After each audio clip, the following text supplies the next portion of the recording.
Hi guys, आज हम बात करेंगे ट्रेडिंग साइकोलॉजी के बारे में। ट्रेडिंग साइकोलॉजी बहुत ही इम्पोर्टेंट है क्योंकि इसके बिना आपका ट्रेडिंग काफ़ी मुश्किल हो सकता है। कुछ लोग सोचते हैं कि ट्रेडिंग में सिर्फ टेक्निकल एनालिसिस ही काफ़ी होती है, पर यह बात सही नहीं है। ट्रेडिंग साइकोलॉजी भी उतनी ज़रूरी है जितनी ज़रूरी टेक्निकल एनालिसिस है। सबसे पहले हम बात करते हैं इमोशंस के बारे में। इमोशंस ट्रेडिंग के लिए बहुत बड़ा चैलेंज बन सकते हैं।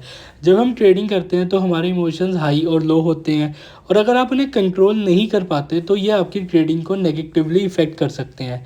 एक बहुत बड़ा इमोशन है ग्रीड। ग्रीड की वजह से आप ओवर ट्रेड करते हैं या फिर आप रिवेंज ट्रेड करते हैं, जिससे आपके प्रॉफिट्स लॉसेस में कन्वर्ट हो सकते हैं। आपको अपने प्लान और रिस्क मैनेजमेंट को फॉलो करना है, ओवर ट्रेडिंग से और रिवेंज ट्रेडिंग से बचना है। दूसरा इमोशन है हमारा फियर। जब मार्केट ज़्यादा वोलेटाइल हो रही होती है या आपके ट्रेड लॉसेस में जा रहे हैं तो फियर आपको ट्रेडिंग से दूर कर सकता है, लेकिन आपको अपने ट्रेडिंग प्लान और स्ट्रेटजी पर भरोसा रखना है और अपने ट्रेड्स को क्लोजली मॉनिटर करना है। मार्केट में अप्स और डाउन्स होते हैं, इसलिए आपको इमोशंस पर कंट्रोल रखना चाहिए। अब हम बात करते हैं ट्रेडिंग प्लान्स के बारे में। एक अच्छा ट्रेडिंग प्लान बनाने से आपका ट्रेडिंग काफ़ी हद तक इम्प्रूव होगा। ट्रेडिंग प्लान आपके ट्रेड्स के ऑब्जेक्टिव, एंट्री और एग्जिट पॉइंट्स और इवन रिस्क मैनेजमेंट को डिफाइन करता है। एक अच्छा ट्रेडिंग प्लान के साथ आप अपने ट्रेड्स को बेहतर मैनेज कर सकते हैं। और एक और इम्पॉर्टेंट चीज़ है डिसिप्लिन। ट्रेडिंग डिसिप्लिन बहुत ही ज़रूरी है क्योंकि इसके बिना आपका ट्रेडिंग सक्सेस हो ही नहीं सकता। आपको अपने ट्रेडिंग प्लान को फॉलो करना चाहिए और आप ट्रेड्स को मैनेज करने के लिए डिसिप्लिन होने चाहिए। अब हम बात करते हैं पेशेंस के बारे में। पेशेंस ट्रेडिंग में बहुत ही इंपॉर्टेंट है। जब आप ट्रेड्स एंटर करते हैं ना, तो मार्केट का रिएक्शन इमीडिएट नहीं होता। आपको अपने ट्रेड्स को वेट करना पड़ेगा और मार्केट ट्रेंड्स को क्लोजली मॉनिटर करना पड़ेगा। सब्र रखने से आपको अच्छे ट्रेड्स मिल सकते हैं। और एक और इम्पॉर्टेंट चीज़ है ट्रेडिंग जर्नल। ट्रेडिंग जर्नल आपकी ट्रेडिंग का रिकॉर्ड रखता है और इससे आपको अपने ट्रेड्स की एनालिसिस करने में आसानी होती है, हेल्प मिलती है। आप अपने ट्रेड्स को एनालाइज करके अपनी मिस्टेक्स को आइडेंटिफाई कर सकते हैं और फ्यूचर ट्रेड्स के लिए इम्प्रूवमेंट्स कर सकते हैं। अब हम बात करते हैं रिस्क मैनेजमेंट के बारे में। रिस्क मैनेजमेंट आपकी ट्रेडिंग का सबसे इम्पोर्टेंट एस्पेक्ट है। आपको अपने ट्रेड्स को रिस्क को मैनेज करना चाहिए और अपने ट्रेडिंग कैपिटल को प्रिजर्व करना चाहिए।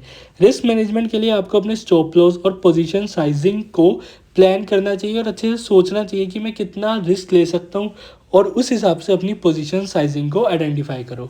एक और इम्पॉर्टेंट चीज़ है नॉलेज। ट्रेडिंग के लिए नॉलेज होना बहुत ही इंपॉर्टेंट है। आपको मार्केट ट्रेंड्स, टेक्निकल एनालिसिस और फंडामेंटल्स के बारे में पता होना चाहिए, उनकी नॉलेज होनी चाहिए। आपको अपने ट्रेड्स को एनालाइज करने के लिए बहुत सारा डाटा और इन्फॉर्मेशन अवेलेबल है और आपको इससे बेटर डिसीजन लेने में हेल्प मिलती है। अब हम बात करेंगे ट्रेडिंग साइकोलॉजी की कॉमन मिस्टेक्स के बारे में। एक बहुत बड़ी मिस्टेक है ओवर ट्रेडिंग।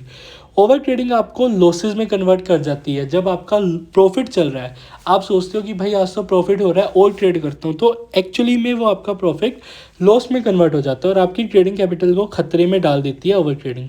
आपको अपने ट्रेड्स के लिए सही टाइम चूज़ करना है और ओवर ट्रेडिंग से बचना है। अब दूसरी कॉमन मिस्टेक है रिवेंज ट्रेडिंग। रिवेंज ट्रेडिंग की वजह से आप अपने लॉसेस को रिकवर करने के लिए इमोशनली ड्रिवन ट्रेड्स एंटर करते हैं, लेकिन ये बहुत बड़ी मिस्टेक्स हैं क्योंकि आपका फोकस अपने ट्रेड्स के ऑब्जेक्टिव से हट जाता है। तीसरा कॉमन मिस्टेक है नॉट कटिंग लॉसेस। लोग क्या करते हैं, प्रॉफिट्स तो बहुत जल्दी कट कर देते हैं और लॉसेस में बैठे रहते हैं इस होप में कि काश ये लॉस हमारा कन्वर्ट हो जाए प्रॉफिट में। जब आपके ट्रेड्स लॉसेस में जा रहे हैं तो आपको अपने लॉसेस को मैनेज करना चाहिए, लेकिन बहुत से ट्रेडर्स अपने लॉसेस को रिकवर करने के लिए अपने ट्रेड्स को होल्ड करते हैं, जिससे उनका लॉस और भी बढ़ जाता है और इवेंचुअली उनका सारा कैपिटल ड्रेन आउट हो जाता है। अब हम बात करते हैं ट्रेडिंग साइकोलॉजी के बेनिफिट्स के बारे में। ट्रेडिंग साइकोलॉजी आपको अपने ट्रेडिंग को इम्प्रूव करने में हेल्प करता है। आप अपने इमोशंस को बेटर कंट्रोल कर सकते हैं और अपने ट्रेड्स को बेटर मैनेज कर सकते हैं। ट्रेडिंग साइकोलॉजी आपको एक डिसिप्लिन और पेशेंट ट्रेडर बनाता है, जो कि सबसे इम्पोर्टेंट दो करैक्टरिस्टिक्स होती हैं एक अच्छे ट्रेडर की, पेशेंस और डिसिप्लिन। एक और बेनिफिट है मेंटल टफनेस। ट्रेडिंग में बहुत सी चैलेंजेस हैं और आपको मेंटल टफनेस की ज़रूरत है ताकि आप अपने ट्रेड्स के चैलेंज से बेटर डील कर सकें। ट्रेडिंग साइकोलॉजी आपकी मेंटल टफनेस को इम्प्रूव करता है। अब हम बात करेंगे ट्रेडिंग साइकोलॉजी के टिप्स के बारे में। सबसे पहले आपको अपने इमोशंस को कंट्रोल करना है। इमोशंस आपकी ट्रेडिंग को नेगेटिवली इफेक्ट करते हैं, इसलिए आपको अपने इमोशंस पर कंट्रोल रखना चाहिए और आपको सीखना है कि मुझे कैसे अपने इमोशंस को कंट्रोल करना है। दूसरा ट्रिप है एक दूसरी टिप है एक अच्छा ट्रेडिंग प्लान। एक अच्छा ट्रेडिंग प्लान के साथ आप अपने ट्रेड्स को बेटर मैनेज कर सकते हैं। ट्रेडिंग प्लान आपके ट्रेड्स के ऑब्जेक्टिव्स, एंट्री, एग्जिट पॉइंट और रिस्क मैनेजमेंट को डिफाइन करता है।